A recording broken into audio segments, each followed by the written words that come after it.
கர்த்தராகிய இயேசு கிறிஸ்துவின் நாமத்தினாலே அன்பின் வாழ்த்துக்கள். பாடல் பிறந்த கதையில் இன்று நாம் காணப்போவது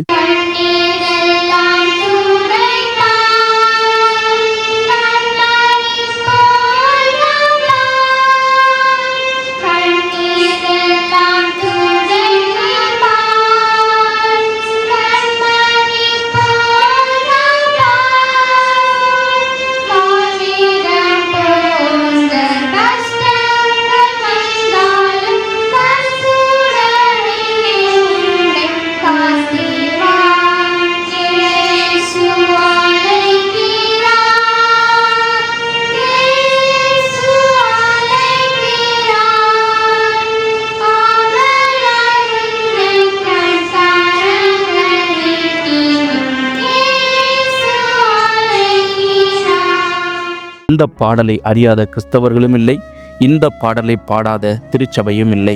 ஆம், ஐயா டிஜிஎஸ் தினகரன் அவர்தான் இயற்றி பாடினார் என்று இத்தனை நாள் நானும் நீங்களும் நினைத்து கொண்டிருக்கலாம். ஆனால் இந்த பாடலை பல்லாயிரக்கணக்கான மக்களுக்கு இயேசுவின் அன்பையும் மனதுருக்கத்தையும் எளிய வார்த்தைகளுடன் அறிய உதவும் இப்பாடலை எழுதியவர் சகோதரர் FJ செல்லத்துரை ஆவார். இவர் சைமன் ஜோதி தம்பதியருக்கு 26/8/1936 அன்று அரக்கோணத்தில் பிறந்தார்.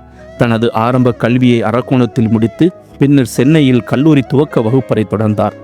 சகோதரர் செல்லத்துரை 1972ஆம் ஆண்டு ஆண்டவரை தன் சொந்த இரட்சகராக ஏற்றுக்கொண்டார். திருச்சபை மறுமலர்ச்சி பணியில் தன்னை ஈடுபடுத்தி கொண்டு பல திருச்சபைகளில் வேத போதனை செய்தார். 2/7/1973 அன்று திருமணமான இவருக்கு ஒரு ஆண்மகனும் 2 பெண் பிள்ளைகளும் உண்டு.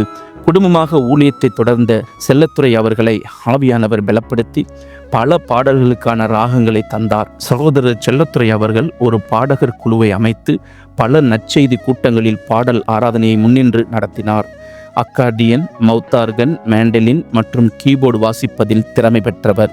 நற்செய்தி கூட்டங்களில் பாடுவதற்கென தமிழிலும் தெலுங்கிலும் சேர்த்து மொத்தம் 150 பாடல்களை இயற்றி ராகம் அமைத்திருக்கிறார்.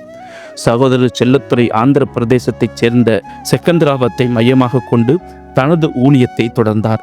1975ஆம் ஆண்டு உபவாசித்து ஜெபித்து கொண்டிருந்த போது ஆண்டவர் இப்பாடலின் ராகத்தை தந்தார். ராகத்துக்கேற்ற ஆறுதல் வார்த்தைகளுடன் இப்பாடலை இயற்றி செகந்திராபாத்தில் நடைபெற்ற நற்செய்தி கூட்டத்தில் முதன்முறையாக பாடினார். அப்போது கூட்டத்தில் அனைவரும் தேவ பிரசன்னத்தை உணர்ந்தனர். கர்த்தராகிய இயேசு கிறிஸ்து தாமே உங்களை ஆசீர்வதிப்பாராக. கர்த்தர் நாமம் மகிமைப்படுவதாக. ஆமேன்.